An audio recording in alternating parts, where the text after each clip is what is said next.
안녕하세요. 중국어로 가는 한문의 저자 김동렬입니다. 이번 강의는 140강이고요. 장군 부에 기본을 두고 파생된 글자 5자를 알아보도록 하겠습니다. 자, 장군부입니다. 우리가 17강에서 배웠는데요. 장군이라는 말은 우리가 쉽게 생각하면 전쟁 나가서 싸우는 장군님을 얘기하는 거죠. 하지만 글자가 똑같다고 해서 모두 뜻이 같은 것은 아닙니다. 17강에서 말씀드렸다시피 항아리를 얘기하는 겁니다. 자, 지금 현재 우리가 항아리를 장군이라고 말하지는 않죠. 자, 볼록한 항아리의 모양을 본따서 이 글자를 만든 건데요.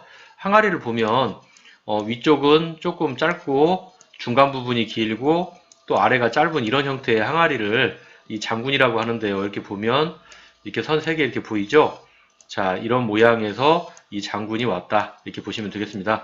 그래서 이거는 뭐 술이나 간장이나 물들을 옮기는 항아리고 다른 글자와 결합을 하면 큰 컵이나 큰 통 모양의 것으로 의미로 사용하게 됩니다. 그래서 한번 계속 설명을 드려보도록 하겠습니다. 첫 번째 글자는 깨지다 부족하다 결, 그 다음 두 번째 글자는 항아리 항입니다.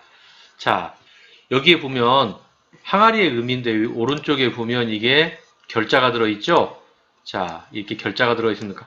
이 글자는 깍짓기다 결인데요. 우리가 예전에 15강에서 배운 적이 있습니다. 그래서 여기 보면 활을 쏘는데 손가락으로 이렇게 깍지를 끼는 걸 얘기했는데요.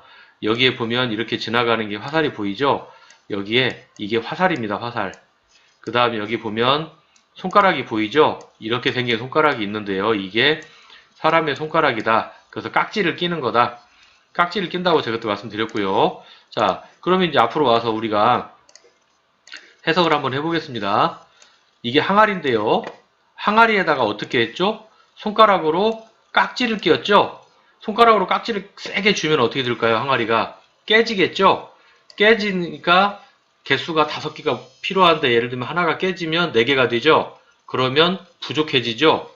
그래서 결이라는 음은 깍지 끼다 결에서 온 것이고 깨지다, 개수가 부족해지다 이런 의미는 항아리에서 온 것입니다. 그래서 우리가 생활 속에서는 결석, 결점, 석자는 자리석이니까 누가 하나 안 오면 자리가 비어 있겠죠? 부족하겠죠? 그래서 결석, 결점. 자, 그 다음 아래자는 기술자 공과 만났는데요. 세월이 지나면서 공이 이렇게 항으로 변한 것입니다. 말 그대로 장군부는 큰 항아리를 뜻하는 거니까 이 글자는 항아리 항이 되는 것입니다. 그리고 우리가 생활 속에서는 물고기를 키우는 항아리는 어항이라고 하죠. 그래서 어항. 그래서 여기서는 깨지다 부족하다 결 항아리항을 배워봤습니다. 자, 다음 글자는 흔들다 요입니다.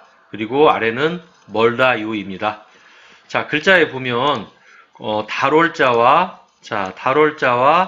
장군부가 들어있죠.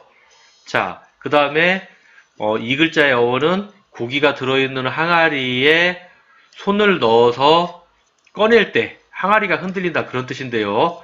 자, 아래쪽에 보면 이걸 보이죠? 질그릇 요라고. 질그릇은 흙으로 빚은 그런 항아리를 얘기하는 건데 우리 도자기 만드는 과정하고 많이 비슷한데요.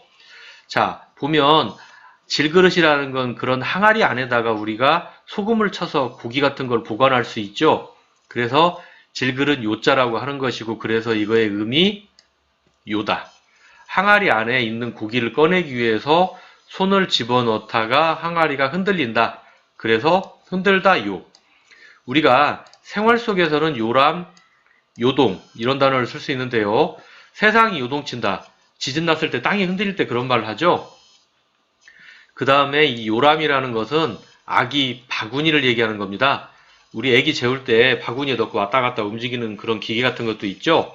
그래서 요람은 아기 바구니, 흔들리는 바구니 이런 뜻입니다.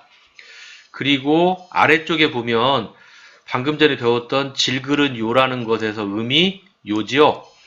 그 다음에 뜻은 왼쪽에 붙어있는 이 가다지에서 멀리 간다.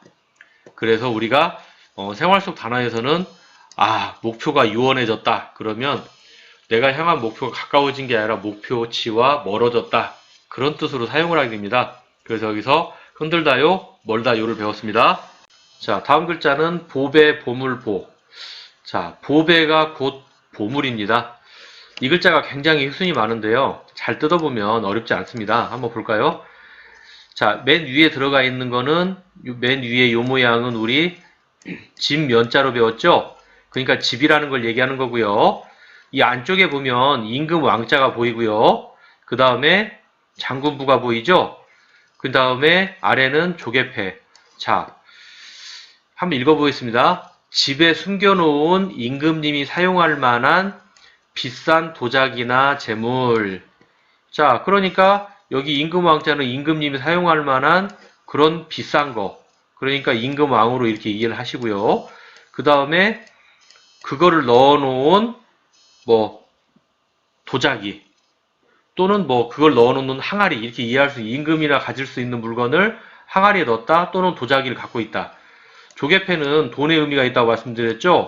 그러니까 그거에서 비싸다, 귀하다 이런 의미가 되겠습니다. 그래서 집안에 임금왕, 장군부, 조개패. 자, 간체는 모든 것을 통틀어서 옥처럼 귀하다. 오곡자를 써버렸습니다. 여기 임금왕자 보이죠?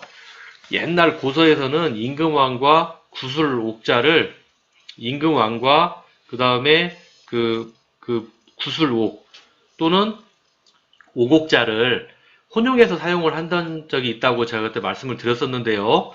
일단 여기 간체에서는 자, 옥자로 이렇게 만들었습니다. 그래서 우리가 생활 속에서는 보배 또는 보물, 보자는 보배, 보물보가 되겠습니다. 그래서 우리가 140강에서 장군 부의 기본을 두고 파생된 글자 5자를 배워봤습니다. 이번 강의는 여기서 마치도록 하겠습니다. 다음 강의 뵙도록 하겠습니다.